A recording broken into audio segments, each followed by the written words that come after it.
If you go down to one TFC game, even when they weren't that great, there are people down there who make a concerted effort to make sure you remember that experience. Get your scarves ready. The TFC are headed to the finals on December 9th, and there's some people that just can't wait.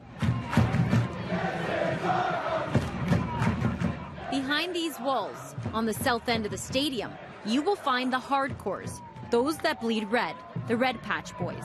That's also where you'll find this guy, Mike Langvin.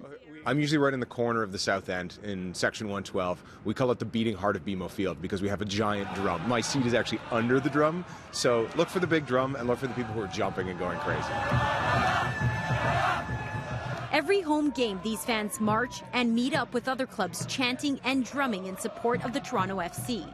The core development of the supporters clubs was the internet, because back then, 10 years ago, we didn't have social media, but we had message boards. People started to find like-minded fans just by doing a search, and then we would chat and we would chat, and then we had our first ever away game viewing for the first ever Toronto FC game, and like 200 people showed up at the pub, and so no one really knew how big it was going to be until we got there, and then it was like, oh, there's more of us?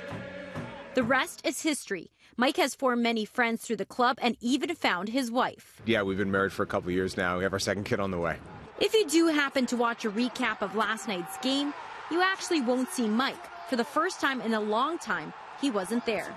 I missed yesterday's game because my stepmother broke her hip. I watched the game on TV, and there's no way I'm missing the final. Like, we made that deal. I don't care if I break my own hip. I'm not missing the final. The Toronto FC will face either Seattle or Houston on December 9th right here at BMO Field. Stella Acquisto, City News.